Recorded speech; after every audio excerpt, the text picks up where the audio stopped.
அன்பார்ந்த பக்த கோடிகளுக்கு வணக்கம்.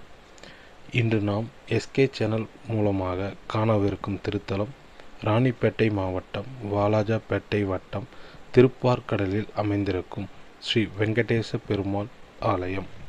இவ்வாலயம் காவேரிப்பாக்கம் பஸ் நிலையத்திலிருந்து சுமார் 4 கிலோமீட்டர் தூரத்தில் அமைந்திருக்கின்றது. இத்திருத்தலம் 108 திவ்ய தேசங்களில் 107வது திவ்ய தேசமாக திகழ்கின்றது.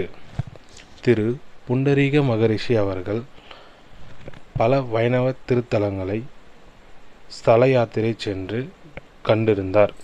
அவ்வாறு செல்கையில் நாராயண சதுர்வேதி மங்கலம் என்னும் இத்திருத்தலத்தில் உள்ள வெங்கடேச பெருமாளை தரிசிக்க எண்ணி ஆலயத்தினுள் பிரவேசம் செய்தார். கருவறையினுள் பெருமாளை எண்ணி நுழைந்தபோது சிவலிங்க காட்சியை கண்டார். பெருமாள் கோவிலுக்கு பதில் சிவாலயத்திற்குள் வந்துவிட்டோமோ என எண்ணி வெளியே வந்தபோது ஒரு முதியவர், ஏன் திரும்பிவிட்டீர்கள் என வினவ, மகரிஷிகளே, உள்ளே பெருமாள் தரிசிக்க சென்றேன், ஆனால் சிவலிங்கம் இருப்பதால் உடனே திரும்பிவிட்டேன் என்று பதிலளிக்க, அம்முதியவரோ, உள்ளே இருப்பது பெருமாள்தான், வாருங்கள் என அழைத்து மூலஸ்தானத்தில் நுழைந்து ஆவுடையார் மீது நின்று பெருமாளாக பிரசன்னமாகி, சிவன் வேறு விஷ்ணு வேறு இல்லை, புண்டரீஷி மகரிஷிக்காக பெருமாள் பிரசன்னமானதால் இங்குள்ள பெருமாள் பிரசன்ன வெங்கடேச பெருமாள் ஆனார். இவருடன் அலமேலு மங்க தாயாரும் அருள் புரிகின்றனர். இத்திருத்தலம் சிவனும் விஷ்ணுவும் ஒன்று என்ற மாபெரும் தத்துவத்தை குறிக்கிறது.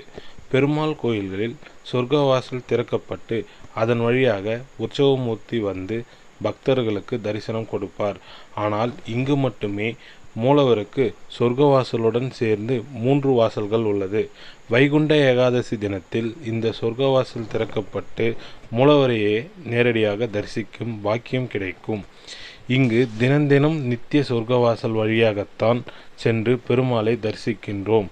நீங்கள் சென்று தரிசித்திருந்தால் கமெண்ட் செய்யவும், இல்லை என்றால் தரிசனம் செய்யுமாறு மிகவும் தாழ்மையுடன் கேட்டுக்கொள். மேலும் இது போன்ற ஆன்மீக தகவல்களை அறிந்து கொள்ள எஸ்கே சேனல் குடியாத்தம் சேனலை சப்ஸ்கிரைப் செய்து கொள்ளுமாறு மிகவும் தாழ்மையுடன் கேட்டுக்கொள்கின்றோம்.